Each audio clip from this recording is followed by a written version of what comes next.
here we go, back at it in the weight room, talking about staying fit after high school. And it is your job currently, as well as when you graduate, to stay fit on your own. And we're going to give you the tools in order to do that. Once we're done, this is going to be the last unit for health. So once we're finished with this, you'll also be getting daily workouts through phys ed. So you guys will be invited to the phys ed class, and you're going to be responsible for filling out a log. You're going to get workouts and different references in order to use, tutorial videos, all that good stuff.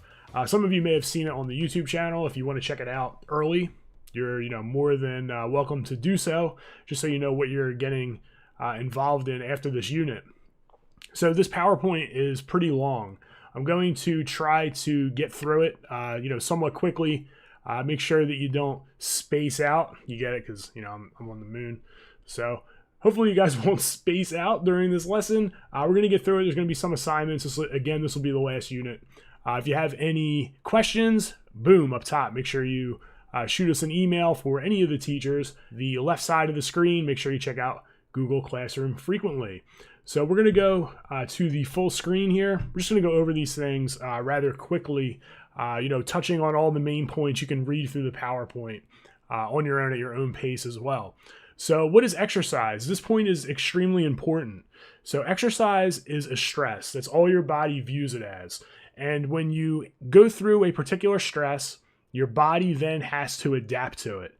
And the more you put this same stress on your body, the better it will become at adapting to that particular stress. This also comes with the caveat of training in a specific way to get specific results. That would be called training specificity. So it seems simple enough, but a lot of times people miss this point. If you want to run long distances, how should you train? You should train by running long distances. You shouldn't be lifting heavy weights constantly. A lot of people kind of sometimes miss that point, and vice versa. They're like, man, I'm going to squat so much, I'm going to bench press so much, and then they're running 3 miles every day. It's not always going to benefit them in the way that they think. It's not that it won't benefit them, just not in the way that they think. So making sure that you're training in a way that's going to yield the results that you want is important. Also, once your body begins to adapt, which typically takes around 2 to 3 weeks of a particular workout or type of workout, the body will then not change so quickly. So it's oftentimes important to change what you're doing in order to continue developing. So what does it mean to stay active? You can stay active by doing a ton of different things. You can have a job that's very active. You can have a workout routine that you do at home or at the gym. It doesn't have to be at a gym. Different chores and such can also be very active. Gardening, digging, putting in a fence, any type of thing that you're doing around the house. Even mopping the floor if you're going, very quickly, sweeping, going up and down steps. All those things are examples of staying active. You can even throw exercises in the middle of your chores. That's what I oftentimes did when I had things to do. So if I had to clean up, when I was remodeling a house, I was ripping out carpet and doing a whole bunch of different things. And in between ripping out the carpet, I was doing push-ups, I was doing sit-ups, I was doing lunges, because I just didn't have the time to go to the gym. And when you're on your own, sometimes you have responsibilities and you got to be able to fit this stuff in. So we're going to talk about the components of fitness. The first 4 are things that are associated with your workout, and then the last one are typically results of the 4 above it. So we have cardiovascular endurance. These are things like running, jogging, walking. Muscular endurance. This is the body's ability to repeatedly contract muscle. Muscular strength. This is how much weight you can move. So typically it's your rep ranges of 1 to 3. Flexibility, that basically says moving a joint in its full range of motion. So if you can rotate your shoulder fully, you can go in all different directions. That's why we do the shoulder stretch for the fitness test. This tests the flexibility of the shoulder. And body fat composition. This is the ratio of lean mass to fat mass in the body. One of the things also to consider are that some of these components with different workouts will cross over. So if you're working cardiovascular endurance, you're also going to be working muscular endurance. So if you're running, your lower body, muscular endurance, your legs are contracting, your lower back is contracting, your abdominals are contracting to keep you upright. All right, so a lot of times cardiovascular endurance and muscular endurance will cross over. So you can read all about those in a little bit more detail here. We're going to go over anatomical position. This is the position that when you read a journal or article that is a little bit more on the medical side and they talk about exercises and lifts, they talk about anatomical position. It's in here so you have it in case you come across articles and journals like that. I oftentimes will refer to someone reading a study or a journal before a magazine. Oftentimes magazines and fitness are set up to sell you something. They're not always based off of science and factual things. They're just coming in to slant things and sell you something. So the best thing to do is to look at some type of study that was done, not a magazine. And oftentimes the studies utilize these terms. So knowing these terms is important, particularly medial, which is the midline or the middle. You can see going up and down. Lateral is toward the outside. Medial is toward the inside. That's one of the ones that they use a lot. Superior is on top, inferior is below. Those are the 4 terms that you'll often see. Also, they'll talk about flexion and extension. So flexion is shortening the joint angle, and extension would be making the joint angle bigger. Flexion would be a bicep curl, and extension would be a tricep extension. So that's the best way to think about that. So we're going to talk about joints, and you have joints all over the body. This is where bone meets. It doesn't always allow movement, but in most cases, it will allow movement. Your skull is an example of multiple joints that don't move. It does not allow for movement, but it's not all one bone. There are joints there. We're going to focus on the movable joints. So your elbows, wrist, neck, shoulders, hip, ankle, knee, etc. Flexion and extension, we talked about. The gym is our friend. We're going to focus on multi-joint lifts. So when we talk about the different types of lifts, we're going to cover a direction as well as an action. So the action is going to be either a push or a pull. The direction is going to be vertical or horizontal. So the vertical pulls are when you move resistance from over your head and pull it into the top of your chest. Prime mover means the muscle that's doing the most work. So the prime mover for the vertical pulls, we have the latissimus dorsi. It's the biggest muscle of the back. We're going to take a look at an illustration that goes over these. The secondary movers are the biceps, the back of the deltoid. The deltoid is the shoulder, by the way. So whenever you see deltoid, you know that it's the shoulder. So it's the back of the shoulder. The trapezius and the rhomboids, which we'll take a look at. And you can see some examples down below. We have a lat pull down machine and a pull-up. Now, as you notice in the upper body, these are the exact same movements for the most part, but the only difference is one, you're moving your body through space, and the other one, you're moving a bar attached to a cable down to your chest, but the upper body movement is the same. So we also have horizontal pulls. So this is when you move weight horizontally from out in front of you and pull it into your chest. The prime mover is the latissimus dorsi, again, the biggest muscle of the back. Secondary movers are the trapezius and rhomboids, the biceps, and the back of the deltoid. As you notice, the muscles are the same. They work the same muscle groups, just at a different angle. All of your rowing movements would be an example of this. So whether you sit down on a machine and you pull into your chest, or you are like this gentleman here doing a bent over row, you can do this with a barbell or dumbbells, or a water jug or a bag filled with different things in order to increase the weight, which is what you guys will be doing when you get to the fitness portion of phys ed. This is still an example of a row. So we'll take a look at the illustration here. You can see the trapezius. All right, notice that it's angled.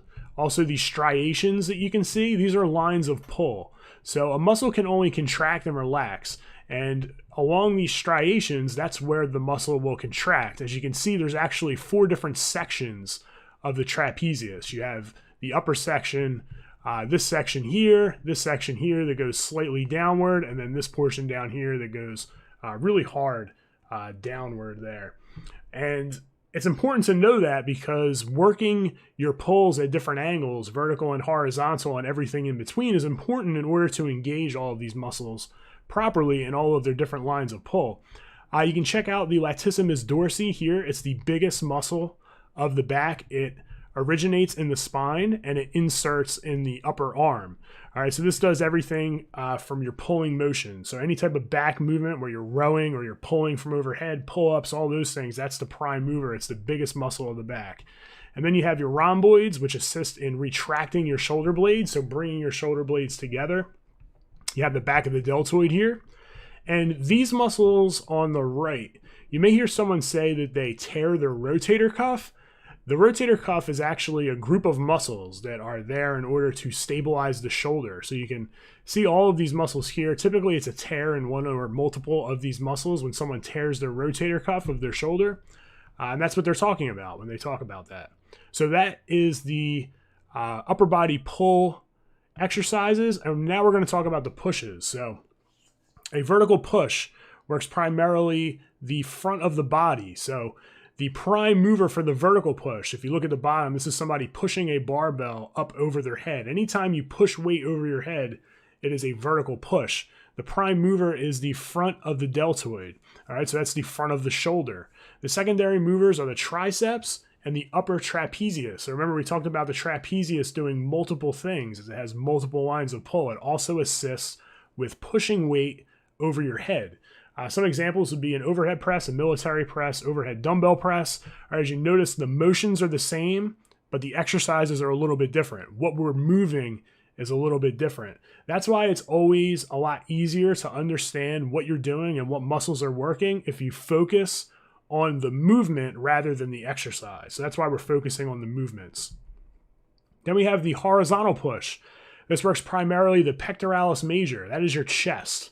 So your pectoralis major is your chest. The secondary movers are the front of the deltoid and the triceps. All right, the triceps are located on the back of the arm. Some examples would be a bench press, any type of bench press machine, or a push-up. And we're going to take a look at the muscles here. You can see the pectoralis major in the front. You also have the front of the shoulder here. All right, and you have the triceps on the back of the arm. There's some examples. You can try to guess which movement is being displayed here. If you want to go through your PowerPoint. Also, we have the lower body to go over. And squats are the multi-joint lift for the lower body. We also have deadlifts, which we'll talk about. The squats work primarily the front, so the quadriceps, the largest muscle group in the front of the leg there is the quadriceps. There are 4 muscles. That's why it's called the quadriceps. It makes up the extenders of the knee. All right, you also work secondarily the glutes, which is your rear end, and your hamstrings and calf muscles. Squats can be made more difficult by changing the level of stability. So by taking your stance, which in a squat, you're normally in a nice wide base, your feet are about hip to shoulder width, and your heels are flat, you can narrow your stance by getting into what's called a lunge position.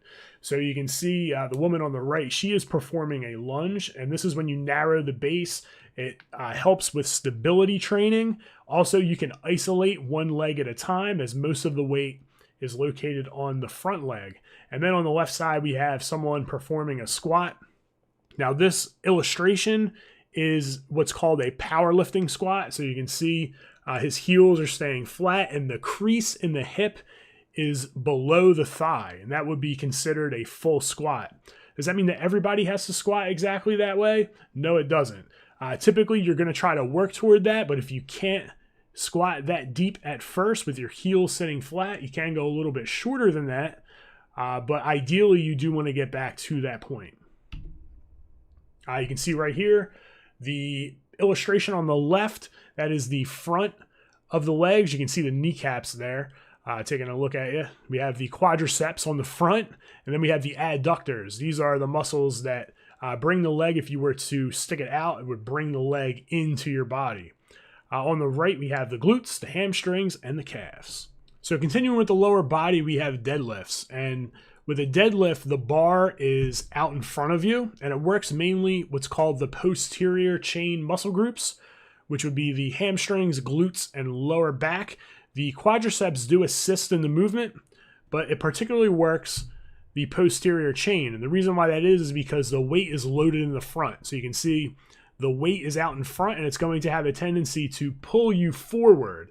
All right, so that is where the resistance is. And in order to counteract that, all of the muscles of the back and the glutes and the hamstrings have to contract in order to lift this bar up. And it's extremely important to realize that, because your form is so integral when it comes to a deadlift. A deadlift is not a lift that a novice weightlifter should be performing. If someone is not, well versed in lifting weights and understands the exact form, a deadlift can be rather devastating to someone and injure them relatively easily. A little bit easier variation to a conventional deadlift is what's called a sumo deadlift, which you can see on the left. He actually has his legs out wider, and this allows for you to sit back a little bit more and get your quadriceps into the movement a bit better, and it allows for an easier movement pattern for someone, especially for a tall athlete. It gets their knees out of the way in order to perform the deadlift. Now, you may be asking yourself, well, do I have to deadlift? You don't have to. It is one of the most efficient ways to build the posterior chain, but there are different exercises you can do in order to work those muscles and not deadlift. So you kind of got to, work around that. Some examples would be a hamstring curl. Another example would be what's called a stiff leg deadlift, which is a little bit safer. You use lighter weight, your legs are stiff, and you basically tip over like a T using weight and resistance in order to do that. You can use back extensions. You can do Supermans on the floor. So there are ways to work around doing a deadlift if you have back issues and such. For me personally, I've gotten away from deadlifts because I'm getting older. My back is, not as great as it once was, but I still do them very light. But for some people, especially when you're first starting, it may be better to do those other lifts and work toward deadlifting later.